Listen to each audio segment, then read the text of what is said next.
Na arte não há forma, método, regra para produzir uma obra de arte, algo de belo. Cada um descobre para si a sua própria forma do que é uma obra de arte.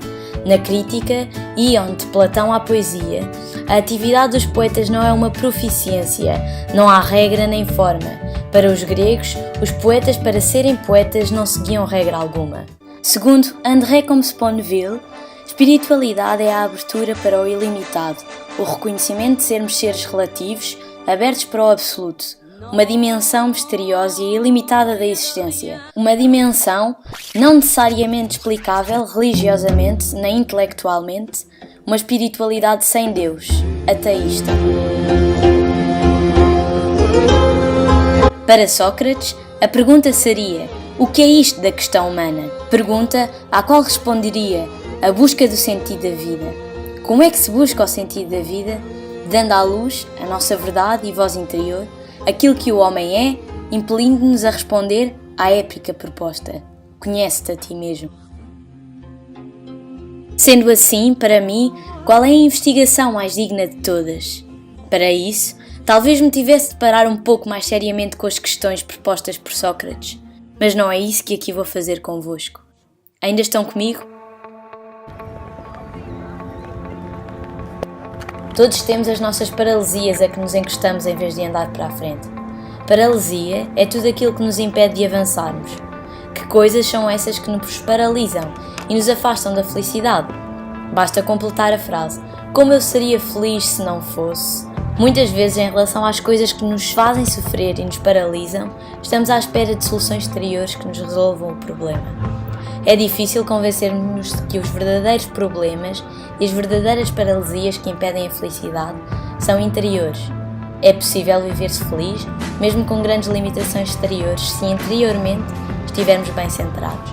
A felicidade não é o resultado de estarem reunidas todas as condições exteriores, mas uma maneira de caminhar interiormente. A felicidade abrange tanto a alegria como a tristeza.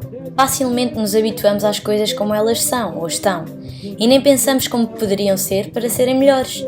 A imaginação não é uma capacidade gratuita que nós temos, diferente da decisão. Na imaginação apenas abrimos portas para depois decidirmos por quais vale ou não a pena passar. Instalarmos-nos a viver desanimados, sem paz e sem alegria, como se isso fosse normal, é tão errado como ver acender uma luzinha encarnada no tablier do carro e continuar a viajar como se não fosse nada.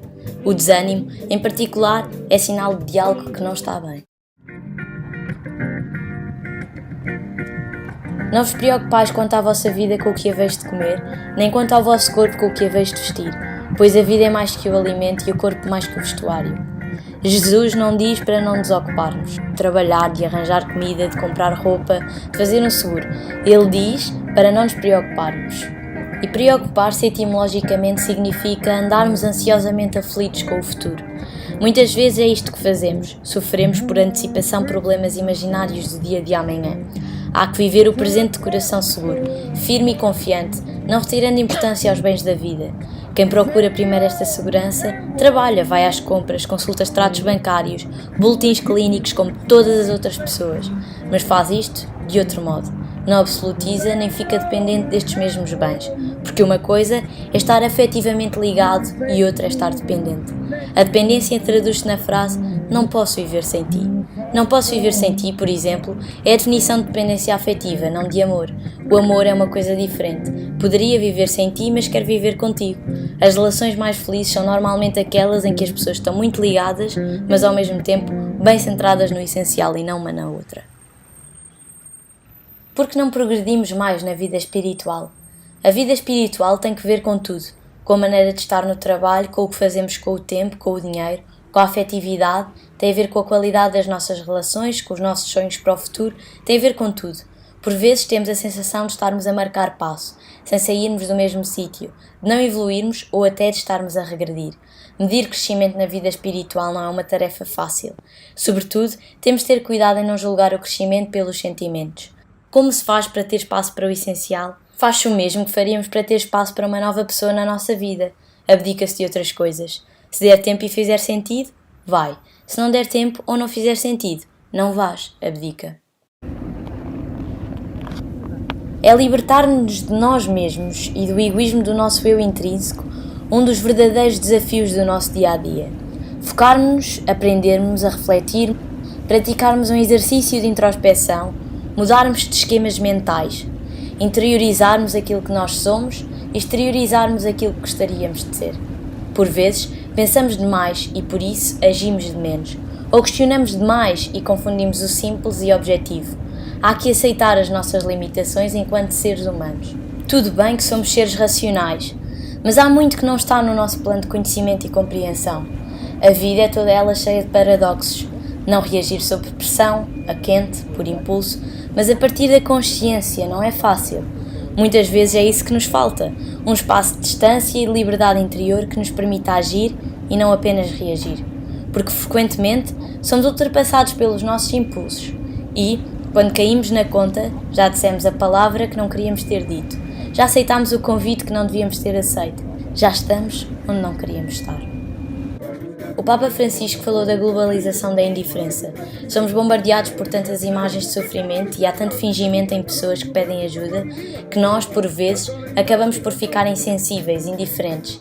Temos de ter cuidado para não perdermos a nossa capacidade de compaixão e temos de perceber por quem somos responsáveis.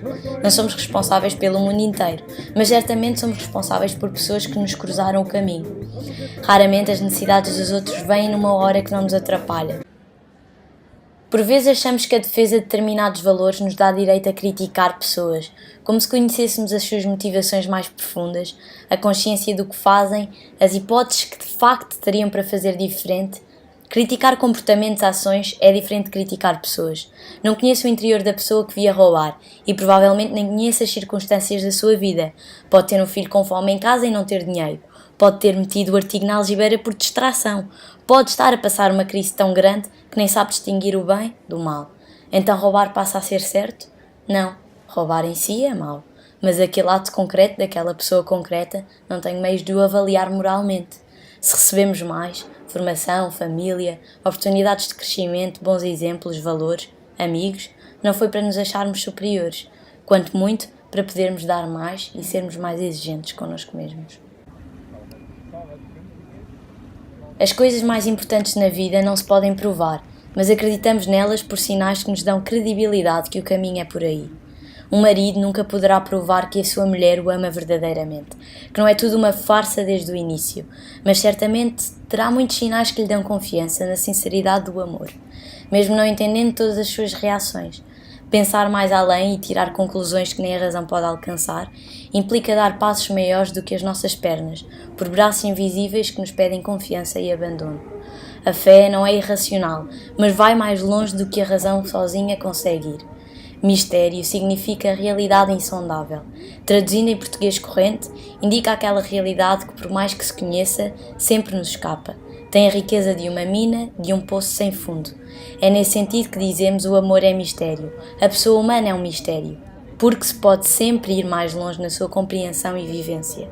E tudo nos desafia a fazer esse caminho, porque não se trata de algo esgotável que se pode pôr no bolso. É um grande passo da nossa inteligência saudável e humilde, reconhecer que há mistérios, caminhos por onde andar e crescer, sempre.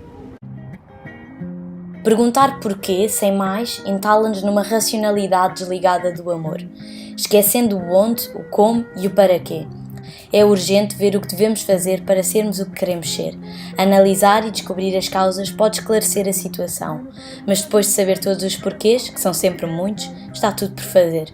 Será a vida uma mera questão estática, um problema a resolver, uma situação a explicar? A meu ver, não. A vida é um processo, um dinamismo que precisa de sentido.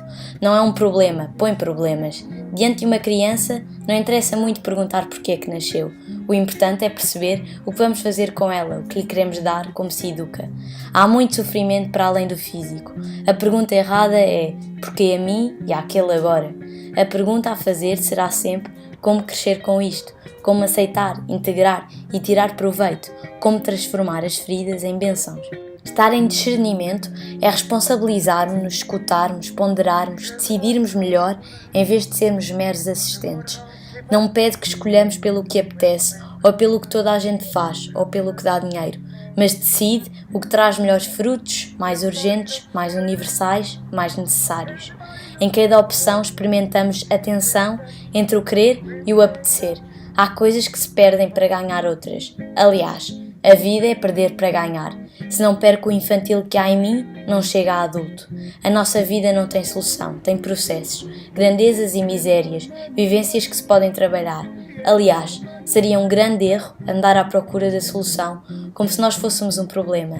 Não somos uma questão teórica, nem uma equação. Somos vida e morte, e uma vida não tem solução, tem caminho.